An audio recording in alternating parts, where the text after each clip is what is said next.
Saudara, corona terus menghantam sektor otomotif. Bagaimana taktik industri otomotif di tengah pandemi? Jurnalis Kompas TV Dian Silitonga bersama juru kamera Budia Vimala akan mengulasnya dari kawasan Senayan, Jakarta Pusat. Dian, di bulan Mei kemarin bagaimana kabar penjualan mobil? Lalu bagaimana industri otomotif bertahan di tengah pandemi?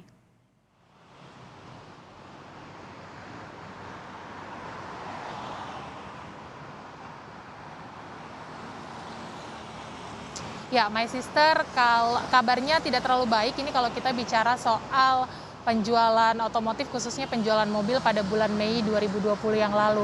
Karena secara statistik ini angka penjualan mobil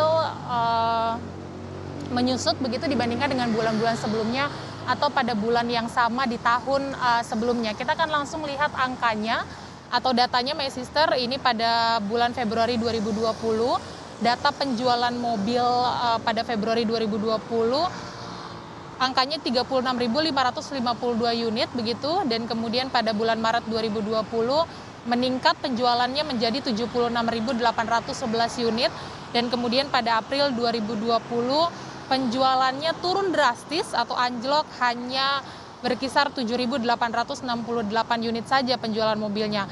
Disusul dengan atau pada bulan Mei 2020 penjualannya hanya 3.551 unit saja. Tentu saja angka penjualan sejak awal tahun 2020 ini turun drastis begitu dibandingkan dengan penjualan mobil pada bulan yang sama di tahun 2019. Kita akan lihat angkanya pada bulan Februari 2019 ini penjualan mobil angkanya mencapai 81.809 unit, dan kemudian disusul pada bulan Maret 2019 maksud saya, ini penjualan mobilnya ada di angka 90.368 unit, dan kemudian pada bulan April 2019 penjualannya mencapai 84.056 unit, dan kemudian pada bulan Mei 2019 penjualan mobilnya berada di angka 84.109 unit. Nah, menurunnya penjualan mobil pada tahun ini, My Sister, ini tentu saja imbas dari situasi pandemi saat ini begitu, yang juga berdampak pada perekonomian masyarakat, sehingga masyarakat cenderung mengesampingkan kebutuhan tersier dan cenderung lebih mengutamakan memegang dana begitu, memegang uang tunai dibandingkan harus membelanjakan dana untuk sekali lagi memenuhi kebutuhan tersier.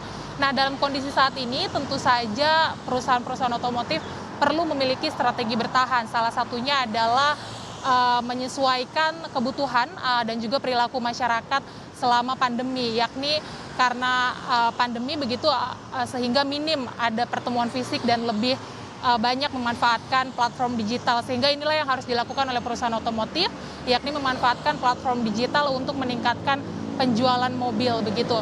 Nah, hal ini juga diakui oleh perusahaan otomotif, salah satunya adalah PT Toyota Astra Motor yang mengklaim bahwa penjualan mobil pada bulan Juni secara daring ini angka penjualannya meningkat sekitar 15 hingga 20%, yang biasanya penjualannya di bawah 10% begitu angkanya.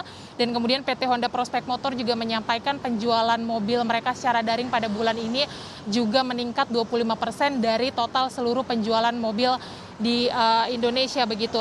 Nah, meskipun penjualan mobil ini juga sempat anjlok beberapa bulan di awal tahun 2020, tetapi PT Astra International mengklaim bahwa neraca keuangan mereka tetap aman. Nah, langsung saja kita dengarkan, My Sister, pernyataan dari Presiden Direktur PT Astra International, Joni Bunarto Condro, berikut ini. Mempunyai satu balance sheet capacity yang sangat besar. Jadi tidak ada kekhawatiran kita apakah kita bisa mampu memenuhi kewajiban jangka pendek, jangka menengah, jangka panjang. Jadi itu kita mempunyai satu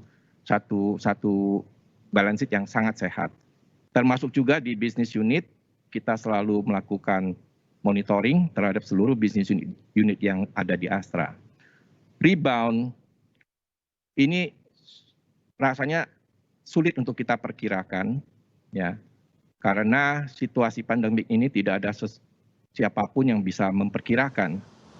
Ya, My Sister, adanya perbaikan penjualan mobil pada bulan Juni 2020 ini disebabkan juga adanya kebijakan PSBB transisi, di mana ada peningkatan aktivitas masyarakat begitu, sehingga diharapkan memang pada masa PSBB transisi ini nantinya bisnis kendaraan bermotor di dalam negeri bisa kembali bergeliat.